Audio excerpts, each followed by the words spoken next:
નમસ્કાર, આપ જોઈ રહ્યા છો નેશન પ્લસ ન્યૂઝ. હું છું આપની સાથે હેતલ ભગત.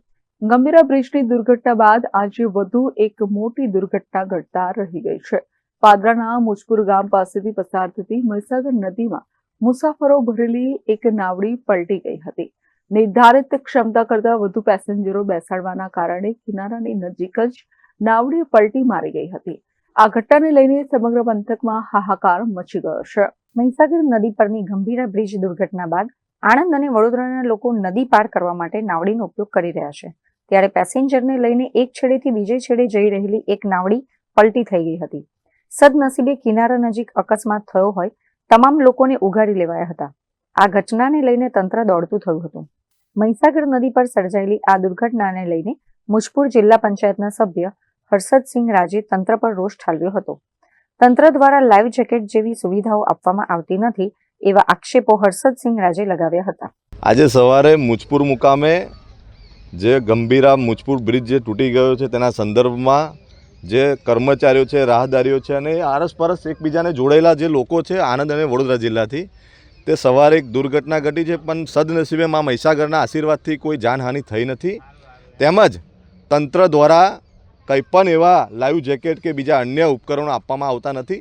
તેના કારણે આ બધા ઘટના ઘટે છે અને ઘટના ઘટ્યા પછી તંત્ર દ્વારા ક્યાંક ને ક્યાંક પગલાં લેવામાં આવે છે. તો મારું કહેવું છે કે તંત્ર પગલાં જ્યારે ઘટના બને છે ત્યાર પછી લો છો તો બેટર, એના કરતાં બેટર એવું છે કે જ્યારે ઘટના બને છે ત્યાં પહેલાં તમે શું કરો છો? મામલતદાર છે, જિલ્લાનું વહીવટી તંત્ર છે, જિલ્લાનું વહીવટી તંત્ર શું કરે છે? કલેક્ટરની જવાબદારી નથી? હવે આજે 50-100 કિલોમીટરનો ત્રિજ્યાનો વળાંક આવે ને જ્યારે બર્નર આવે, એક પરિવારના, સામાન્ય પરિવારના લોકો અહીંથી જ્યારે પોતાનો રાહદારીનો રસ્તો પસાર કરે છે ત્યારે આ જે ઘટના બને છે તેમાં સંપૂર્ણ જવાબદાર વહીવટી તંત્ર હોય છે. અને વડોદરાનું વહીવટી તંત્ર ખાડે ગયું છે એવું સખત શબ્દોમાં વખોડું છું. આવા બનાવો બનતા રહેશે તો પબ્લિકનું શું થશે, જનતાનું શું થશે? અમારી ફરજ છે કે અહીંના જે બનાવ બને છે બનાવ અટકે અને ક્યાંક ને ક્યાંક લોકોને લાભ થાય એવી અમારી અપીલ છે. નાવડી પલટી ખાવાની ઘટનાને લઈને પાદરાના મામલતદાર પણ ઘટના સ્થળે દોડી આવ્યા હતા. બ્રિજ દુર્ઘટના બાદ ગંભીરાથી મુજપુરા સુધી વિદ્યાર્થીઓને નોકરિયાતો આવતા જતા હોય છે. જેમની સેફટી માટે સરકારની ગાઈડલાઈન મુજબ યોગ્ય પગલાં લેવામાં આવશે એવી મામલતદારે માહિતી આપી હતી. ઘટના એવી બની છે કે સામેના કિનારે જે આથાણપુરાની સામેની સાઈડનો જે કિનારો છે ત્યાં સવારે જે આ સાઈડ આવનાર જે વ્યક્તિઓ છે બોટમાં બેસતા હતા એ દરમિયાન બોટ પલટી ગઈ છે એવી માહિતી મળી છે. પણ કોઈ જાનહાનિના કોઈ સમાચાર હાલ મળ્યા નથી અને એવું હજી જાણવા મળ્યું નથી કે કોઈ જાનહાનિ થઈ છે. કિનારા પર જ બનાવ બન્યો છે એટલે જાનહાનિનો લગભગ સંભાવના ઓછી છે. હજી સુધી એવી કોઈ માહિતી મળી નથી. સામેના કિનારેથી આપણે ગંભીરા તલાટીને એમના સંપર્કમાં જઈએ તો કોઈક એવો બનાવ પગલામાં એવું છે કે આ જે બોટો છે એના આપણે રજીસ્ટ્રેશનની કાર્યવાહી કરવાની સૂચના છે.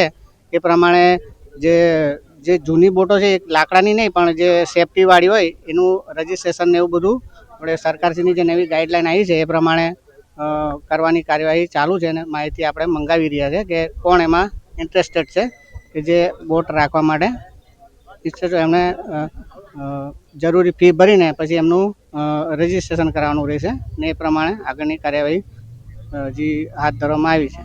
સાહેબ, પરમિશન આ લોકોને જે રીતે આજે પરિવહન કરી રહ્યા છે તે લોકોને ક્યાંક એ લોકોને અવરજવરની પરમિશન આપેલી છે ખરી? ના, એવું તો હાલમાં કંઈ નથી જાણવા મળ્યું. પણ જે જૂની બોટો છે એના તો રજીસ્ટ્રેશનનો કોઈ પ્રશ્ન નથી. જે સેફટી સાથેની જે પ્લાસ્ટિકની કે એની જે બોટો આવે છે ફાઈબરની, એને આપણે મંજૂરી આપવાની કાર્યવાહી હાથ ધરવામાં આવેલી છે. પણ હજી કોઈક રજીસ્ટ્રેશનમાં આવ્યું નથી. એ પ્રક્રિયા ચાલુમાં છે હાલ.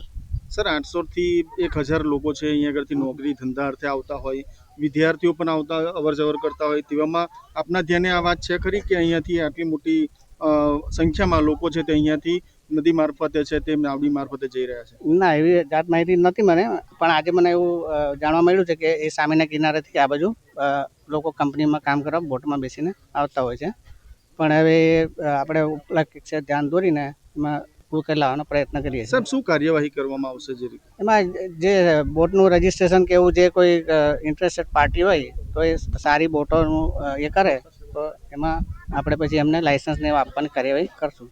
તેની કેપેસિટી થોડી વધારે હોય. હાલ જે નાવડીઓ છે તે ચાલુ રાખવામાં આવશે કે પછી એ હવે ઉપલા અધિકારીને અમે ધ્યાન દોરશું કે આ પ્રકારનું છે, એ પછી જે ગાઈડન્સ મળે એ પ્રમાણે કાર્યવાહી હાથ હાલ બંધ કરવામાં આવ્યું છે. હાલ બંધ કરવામાં આવ્યું છે એવું નહીં કહેવું, પણ એવું અમે કલેક્ટર સાહેબને ધ્યાન દોરશું કે આવી ચાલુ છે એ બંધ કરાવી દઈશું. Rajish Shah, nation plus news, Padra. સમાચારોના સતત અપડેટ મેળવવા માટે અમારી નેશન પ્લસ ન્યૂઝની યુટ્યુબ ચેનલને સબસ્ક્રાઇબ કરો, બેલ આઇકન દબાવો અને જોડાયેલા રહો ફેસબુક, ઇન્સ્ટાગ્રામ અને ટ્વિટર પર.